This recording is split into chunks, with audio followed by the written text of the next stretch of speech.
জয় শ্রীহরি। প্রথমেই ভাগবত কথার অনুরাগী সমস্ত শ্রোতাবৃন্দকে জানাই আমার সশ্রদ্ধ প্রণাম। অতঃপর যে ভাগবত এই ভবসিন্ধু পার হবার সেতুস্বরূপ, যার কথা কর্ণে প্রবেশ মাত্র হৃদয়ের কুলুষ বিদূরিত হয়ে যায়, যার কথা হৃদয়ে শুদ্ধ ভগবত ভক্তির সঞ্চার করে, যার পাঠ ও কীর্তন উভয় জীবকে পরম পবিত্র করে এবং পরমেশ্বর ভগবানের সন্তুষ্টি বিধান করে, সেই পারমহংসী সংহিতা গ্রন্থরাজ অমল পুরাণ শ্রীমদ্ ভাগবতের বন্দনা করে শুরু করছি শ্রীমদ্ ভাগবতের তৃতীয় স্কন্দের নবম অধ্যায় ব্রহ্মা কর্তৃক ভগবানের স্তুতি। তার আগে অমৃত কাদম্বিনী চ্যানেলটি সাবস্ক্রাইব করে না থাকলে এখনই সাবস্ক্রাইব করুন আর নিত্য ভাগবত কথা শ্রবণ করুন। ওম নমো ভগবতে বাসুদেবায়। নারায়ণং নমস্কৃত্য নরং চৈব নরোত্তমং দেবীং সরস্বতীং ব্যাসং ততো জয়মুদীরয়ে। সংসার বিজয়ী গ্রন্থ শ্রীমদ্ ভাগবত উচ্চারণ করার পূর্বে পরমেশ্বর ভগবান নারায়ণ সর্বশ্রেষ্ঠ মানব নরনারায়ণ ঋষি নামক ভগবত অবতার বিদ্যাদেবী সরস্বতী এবং ব্যাসদেবকে আমি আমার সশ্রদ্ধ প্রণতি নিবেদন করি। হরি ওম তৎসৎ। ব্রহ্মা বললেন, হে প্রভু, দীর্ঘকাল তপস্যার ফলে আজ তোমাকে জানতে পারলাম। হায়, দেহিগণের কি দুর্ভাগ্য যে ভগবানের তত্ত্ব তারা জানতে পারে না। জগতে তুমি ছাড়া আর কিছুই নেই। যা কিছু জাগতিক পদার্থের প্রতীতি হয় তাও স্বরূপত সত্য নয়, কারণ মায়ার ত্রিগুণের বৈষম্যবশত তুমিই বহুরূপে প্রকাশ পেয়ে থাকো। হে দেব, তোমার স্বীয় চৈতন্য শক্তি সর্বদাই প্রকাশিত থাকার ফলে অজ্ঞান সর্বদাই তোমার থেকে দূরে থাকে। তোমার এই যে রূপ, যার নাভিকমল থেকে আমি প্রকাশিত হয়েছি, এই রূপটি তোমার অসংখ্য অবতারের মূল কারণ। তোমার এই রূপ ভক্তজনের প্রতি অনুগ্রহ প্রদর্শনের জন্য তুমি প্রথমে প্রকাশ করেছ। হে পরমাত্মন, তোমার যে আনন্দময় ভেদরহিত অখণ্ড তেজময় স্বরূপ, সেটি তোমার এই রূপের থেকে কোনো রকমই আমি ভিন্ন মনে করতে পারি না। সুতরাং বিশ্ব সৃষ্টিকারী হয়েও যা বিশ্বাতীত, তোমার এই অদ্বিতীয় রূপের আমি শরণ গ্রহণ করছি। তোমার এই রূপই সমস্ত ভূত এবং ইন্দ্রিয়াদিরও অধিষ্ঠান। হে ভুবনমঙ্গল, আমি তোমার উপাসক। আমার মঙ্গলের জন্যই আমার ধ্যানের মধ্যে তুমি তোমার এই রূপ প্রকাশ করেছ। পাপাত্মা বিষয়াসক্ত জীবই এই রূপের অনাদর করে। আমি তোমার এই রূপের পায়ে বারবার প্রণাম জানাচ্ছি। হে প্রভু, যারা ব্যাদরূপ বায়ু কর্তৃক প্রবাহিত তোমার চরণ কমলের গন্ধকে নিজেদের কর্ণপুটে গ্রহণ করে, তুমি সেই ভক্তগণের হৃদয় কমল থেকে কখনো অপসৃত হও না। কারণ পরাভক্তিরূপ সুতো দিয়ে তোমার পাদপদ্মকে তারা বেঁধে রাখে। জীবগণ যে পর্যন্ত তোমার অভয়প্রদ চরণারবিন্দের আশ্রয় গ্রহণ না করে, সেই পর্যন্তই জীবের ধন জন গেহ ইত্যাদির নিমিত্ত ভয়, শোক, লালসা, দীনতা ও লোভাতিশয্য প্রবৃত্তি তাদের পীড়িত করে। এবং আমি আমার এই ভাবনার দুরাগ্রহ, যা সর্বদুঃখের মূল কারণ, তা তাদের বদ্ধ করে রাখে। যে সকল ব্যক্তি সব রকম অমঙ্গল বিনাশক তোমার লীলাদির শ্রবণ, দর্শন ও কীর্তনাদি প্রসঙ্গ থেকে বিমুখ থাকে এবং ক্ষণিক সুখভোগের জন্য ব্যাকুল হয়ে লোভাভিভূত চিত্তে সর্বদা অমঙ্গলজনক কুকর্ম সকল করে বেড়ায়, সেই দুর্ভাগাদের বুদ্ধি দৈবই হরণ করে নিয়েছে। হে অচ্যুত, হে উরুক্রম, এই সব জীব ক্ষুধা, তৃষ্ণা, বাত, পিত্ত, কফ, শীত, গ্রীষ্ম, বায়ুবর্ষণ প্রভৃতির দ্বারা এবং পরস্পর একে অপর কর্তৃক তথা অতিশয় তীব্র কামনানল এবং দুঃস্ব ক্রোধের দ্বারা বারবার পীড়িত হচ্ছে দেখে আমার মন অত্যন্ত ব্যথিত হচ্ছে। হে প্রভু, যতকাল জীব ইন্দ্রিয় ও বিষয়রূপী মায়ার বিভ্রমে নিজেকে তোমার থেকে পৃথক মনে করে, ততকাল তার এই সংসার চক্র থেকে নিবৃত্তি হয় না।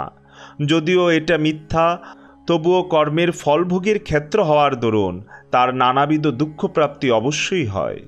হে দেব, অন্যের কথা আর কি, মুনিগণ পর্যন্ত যদি তোমার কথা প্রসঙ্গে বিমুখ থাকেন, তাহলে তাদেরও সংসার বন্ধনে আবদ্ধ হতে হয়। সেই সংসার জীবনে দিবাকালে তাদের ইন্দ্রিয়সমূহ নানা বিষয়ে ব্যাপিত থাকে ও ক্লান্ত হয়ে পড়ে, আর রাত্রিকালে নিদ্রিত অবস্থায় নানাবিধ চিন্তাবশত ক্ষণে ক্ষণে নিদ্রাভঙ্গ হয়। প্রতিকূল দৈবের বশে তাদের অর্থসিদ্ধির সমস্ত উদ্যোগেই বিঘ্ন ঘটে বলে তারা অশেষ ক্লেশ ভোগ করে থাকেন। হে নাথ, তোমার পথের নিশ্চিত সন্ধান কেবলমাত্র তোমার গুণকীর্তন শ্রবণেই জানতে পারা যায়।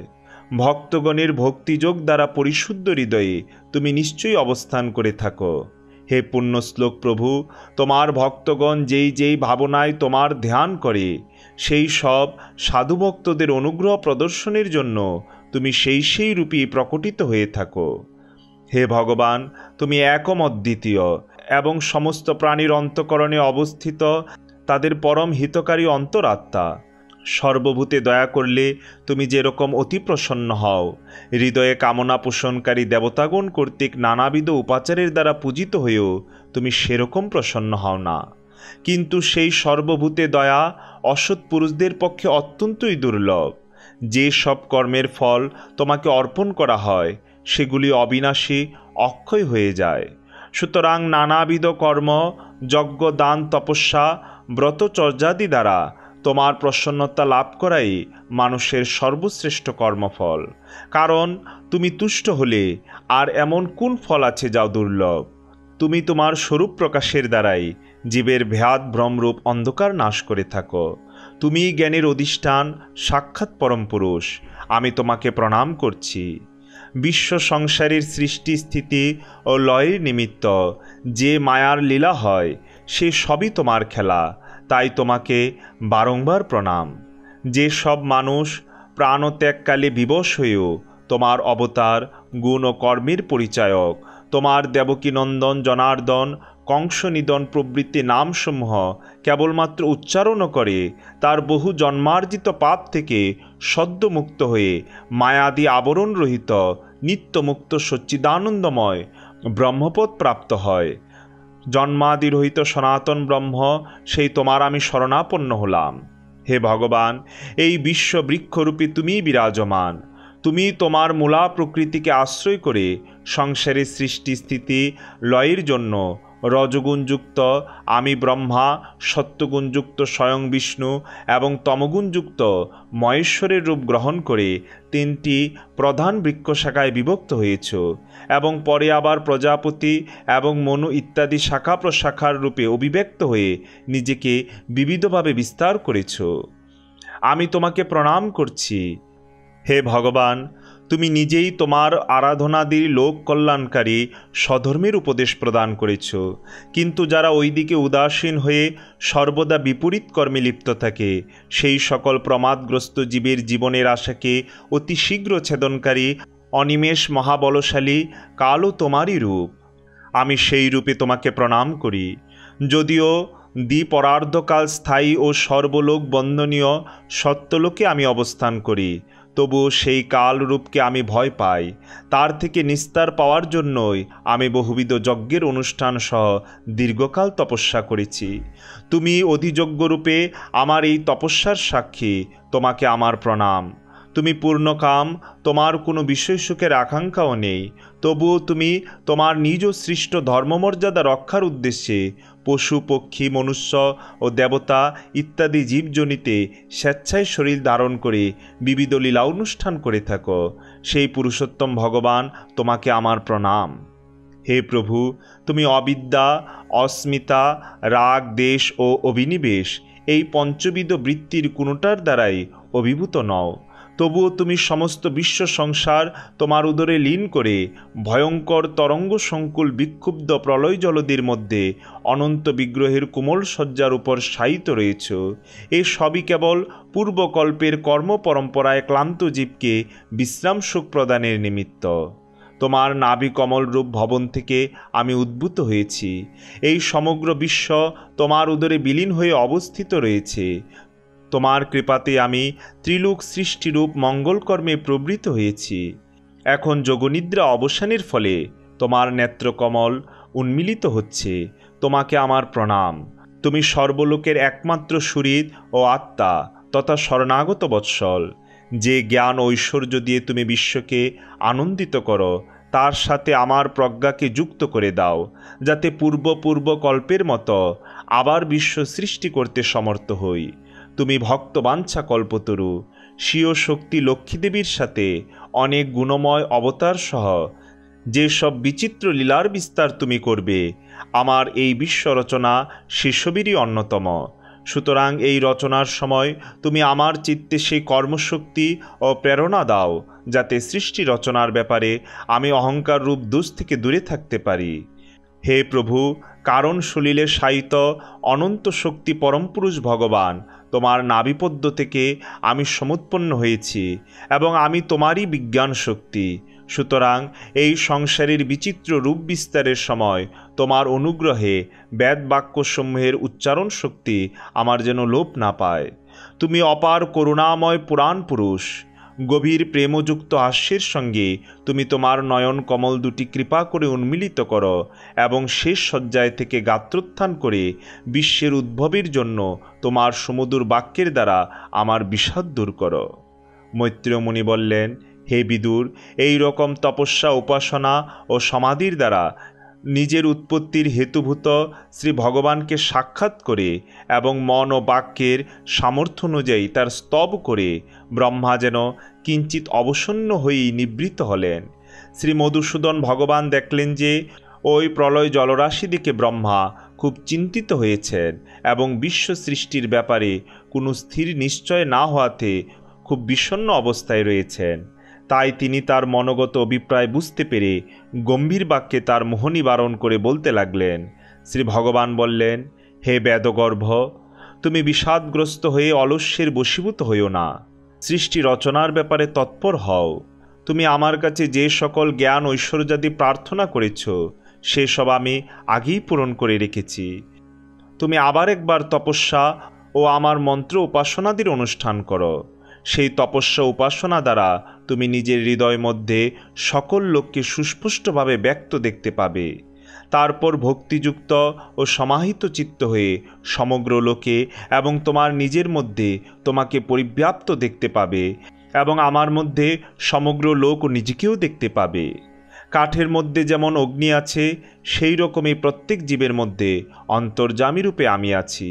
জীব যখন এইভাবে আমাকে উপলব্ধি করতে পারে, সে তখন অজ্ঞান রূপ মল থেকে মুক্ত হয়ে যায়। জীব যখন নিজেকে ভূত, ইন্দ্রিয়, গুণ ও অন্তঃকরণ বিরহিত বলে বুঝতে পারে এবং স্বরূপত আমার থেকে অভিন্ন বুঝতে পারে, তখনই সে মোক্ষপথ প্রাপ্ত হয়। হে ব্রহ্মা, বহুবিধ কর্মসংস্কারের অনুসারে নানাবিধ জীব সৃষ্টি করতে তুমি অভিলাষ করেছ, কিন্তু এতে তোমার চিত্ত মোহিত হচ্ছে না। এর কারণ তোমার প্রতি আমার অতিশয় অনুরাগ। তুমি সর্বপ্রথম আদি মন্ত্রদ্রষ্টা। প্রজা সৃষ্টিকালেও তোমার মন আমাতেই নিবদ্ধ থাকে, ফলে চিত্ত বিক্ষোভকারী পাপময় রজগুণ তোমাকে অভিভূত করতে পারে না। তুমি আমাকে পঞ্চভূত, ইন্দ্রিয়, গুণ এবং অন্তঃকরণ থেকে মুক্ত বলে বুঝেছ। এর থেকে বুঝতে পারা যায় যে যদিও দেহদারী জীবের কাছে আমি দুর্জ্ঞেয়, তবুও তুমি আমাকে জ্ঞাত হয়েছ। আমার মূল কোথাও আছে কি না, এই সন্দেহের বশে তুমি যখন পদ্মনালের ভেতর দিয়ে জলের মধ্যে তার মূল খুঁজছিলে, তখন আমি আমার এই স্বরূপ তোমার হৃদয়ের মধ্যে প্রকাশ করেছিলাম। হে প্রিয় ব্রহ্মা, তুমি আমার মহিমা দুত্তক মঙ্গলময় কথা দ্বারা আমার যে স্তব করেছ এবং তপস্যায় তোমার এই যে একাগ্রতা, এই সবই আমার অনুগ্রহের ফল। লোকসৃষ্টির ইচ্ছায় তুমি আমার যে স্তব করেছ, তাতে সত্যগুণ রূপে প্রতীত হলেও তুমি সেই স্তবে নির্গুণ রূপে আমাকে বর্ণনা করেছ। এর জন্য আমি অতীব প্রীত হয়েছি। তোমার কল্যাণ হোক। আমি সকলের কামনা ও মনোরথ পূর্ণ করতে সমর্থ। যে পুরুষ তোমা কর্তৃক কীর্তিত এই স্তোত্রের দ্বারা প্রতিদিন আমার স্তুতি করবে, তার প্রতি আমি অচিরেই প্রসন্ন হব। বাপী কূপ ও তরগাদি খননরূপ পূর্তকর্ম, তপস্যা, যজ্ঞ, দান, যোগ ও সমাধি প্রবৃত্তি দ্বারা মানুষ যে পরম কল্যাণ লাভ করে, আমার প্রীতি সে পরমার্থ ফল। তত্ত্ববেত্তাগণের এই অভিমত। হে বিধাতা, আমি আত্মসমূহেরও আত্মা, অর্থাৎ নিরুপাধিক পরমাত্মস্বরূপ তথা সমস্ত সোপাধিক জীবগণের আত্মস্বরূপ এবং স্ত্রী পুত্রাদি প্রিয়জনেরও আমি প্রিয়তম। দেহাদিও আমার জন্যই প্রিয়রূপে জ্ঞান হয়। সুতরাং আমাতেই জীবের অনুরাগ করা কর্তব্য। হে ব্রহ্মা, এই ত্রিলোকে তথা যে সকল প্রজা আমাতে বিলীন রয়েছে, তাদের পূর্বকল্পের অনুসারে আমার থেকে উৎপন্ন নিজ সর্বব্যাদময় স্বরূপে স্বয়ংই সৃষ্টি কর। মৈত্রেয় বললেন, প্রকৃতি ও পুরুষের নিয়ন্তা পদ্মনাভ ভগবান সৃষ্টিকর্তা ব্রহ্মার নিকটে এই বিশ্ব প্রপঞ্চের অভিব্যক্তি ঘটিয়ে শ্রী নারায়ণ স্বরূপে অন্তর্হিত হয়ে গেলেন।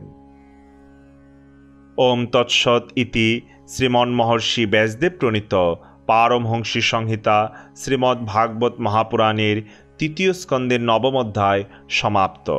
পরবর্তীতে আমরা শ্রবণ করব ভাগবতের ৩য় স্কন্দের ১০ম অধ্যায় ১০ প্রকার সৃষ্টি বর্ণন। তাই সবাইকে পরবর্তী ভিডিও দেখার আমন্ত্রণ রইল। জয় শ্রীহরি। জয় জয় গ্রন্থরাজ শ্রী শ্রীমদ্ ভাগবত মহাপুরাণের জয়। জয় জয় শ্রবণকারী ভক্তবৃন্দের জয়। হরে কৃষ্ণ কৃষ্ণ কৃষ্ণ হরে হরে, হরে রাম রাম রাম হরে হরে। জয় শ্রীহরি।